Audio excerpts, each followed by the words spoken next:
Hello, welcome to my place. We're back in Proverbs chapter 10, and I want to go to verse 15. It says, "The rich man's wealth is his fortress, the ruin of the poor is their poverty." Are you poor or are you rich? Look at this verse again. The rich man's wealth is his fortress. The ruin of the poor is their poverty. To be in wealth or in poverty is not necessarily about money, but it's a mindset.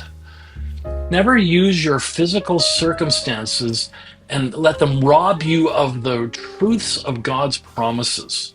You may look at your possessions or your bank account and see a contradiction to what I'm saying, but you don't have to think like that. You can think from a wealthy standpoint even when there are holes in your pockets.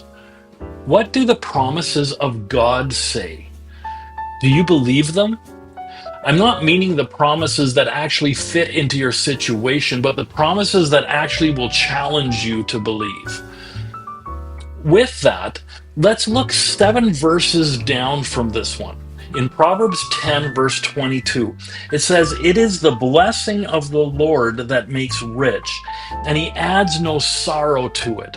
Or other translations say, "No toil can add to it." God isn't sorry for blessing you. He has no sorrow when his blessings make you rich. Plus, your work will not add anything to the blessings that he gives. It's the old adage that says you can't outgive God. Don't be looking for reward type blessings. The blessings will happen. Be fervent in your belief system and be faithful in your worship of God. But then when the blessings do hit, remember 1 Timothy chapter 6 verses 17 and 18.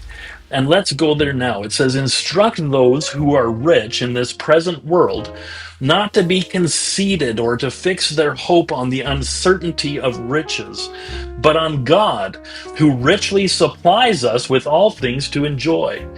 Instruct them to do good, to be rich in good works, to be generous and ready to share."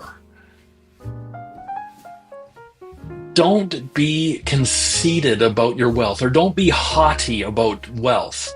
You need to remember where your blessings come from. God warned the people of Israel that they might get to the point where their blessings are so great that they forget God.